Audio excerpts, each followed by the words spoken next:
Différencier les priorités et les urgences. L'année dernière, j'ai écrit 2 livres, sorti ma méthode de mémorisation facile, produit plus de 150 vidéos sur ma chaîne YouTube et réalisé quelques 50 spectacles en tournée dans mon premier Olympia, en autoproduction qui plus est. J'ai également participé à une vingtaine d'émissions télévisées, créé une chasse au trésor national avec 10 véritables diamants à trouver, collaboré dans plusieurs projets, etc. Je me considère donc légitimement comme multitâche, mais à y bien regarder, je l'ai toujours été. Nous le sommes tous. Inutile d'énumérer des actions ou des résultats impressionnants comme je viens de le faire. Nous avons tous des vies bien remplies par notre travail, nos obligations, nos envies, nos loisirs, notre vie professionnelle, etc. Caler un dîner avec vos amis ou faire réparer votre voiture n'ont rien à voir, mais font partie de vos activités potentielles et sont importants.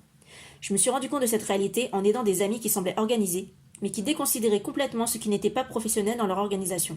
Cela ne veut pas dire qu'ils arrivaient à s'y soustraire, cela signifie au contraire qu'ils se faisaient constamment rattraper par leur vie personnelle, au point de ne pas pouvoir être efficaces dans ce qu'ils avaient prévu pour leur vie professionnelle. Quel dommage.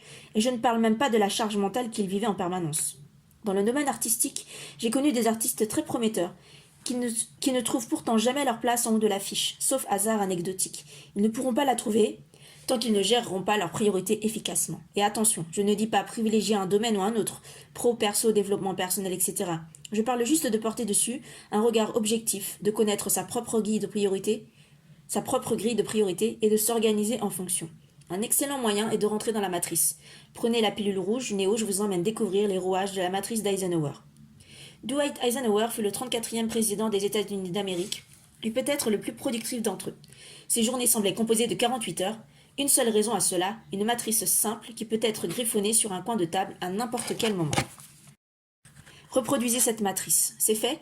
Vous allez maintenant ranger, c'est-à-dire écrire vos différentes tâches dans les 4 cadrans selon 2 critères simples, l'importance et l'urgence.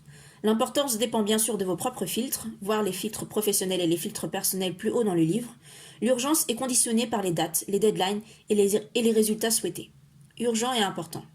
Les tâches rangées à cet endroit sont à faire immédiatement et sans délai. Peu importe votre organisation du moment. Vous devez l'adapter et la modifier pour accueillir en priorité les tâches de ce cadran. Ces tâches doivent être faites par vous-même car vous devez être certain du résultat final vu l'importance de ces dernières.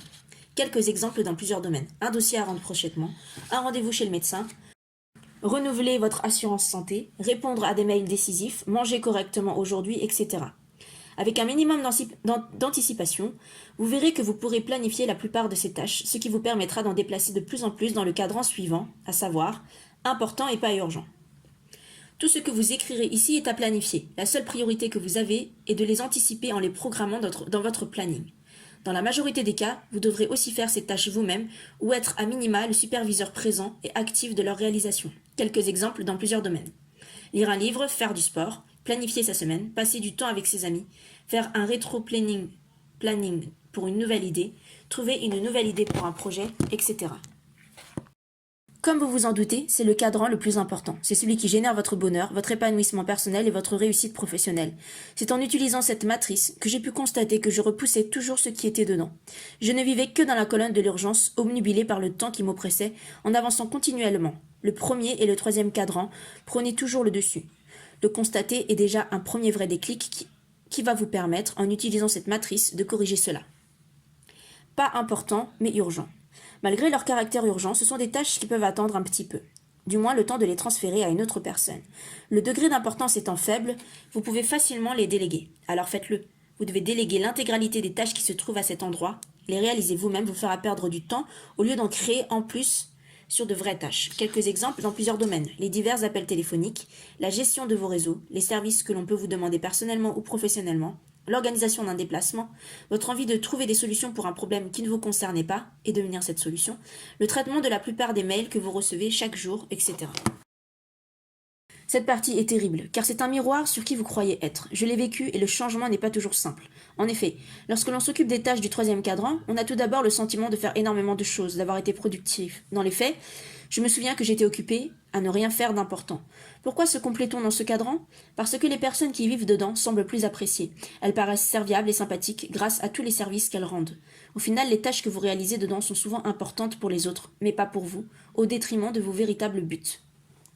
Pas important et pas urgent. Alors attention, je ne sais pas si vous êtes prêt à lire cette révélation, mais Eisenhower était catégorique sur ce cadran.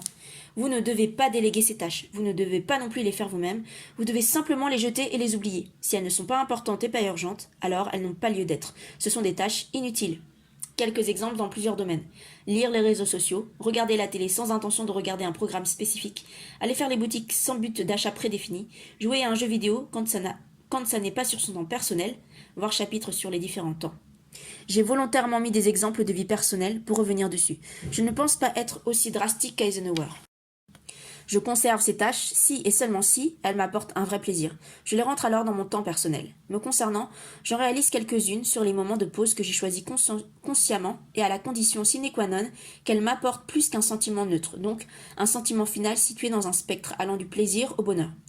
Votre but doit être de passer l'essentiel de votre temps sur le deuxième cadran, important et non urgent, ce qui signifiera que vous êtes parfaitement aligné avec une bonne organisation. Vous devez donc réduire le temps passé sur tous les autres cadrans. Cette matrice m'a été très utile et toutes les personnes à qui je l'ai fait découvrir s'en servent encore aujourd'hui.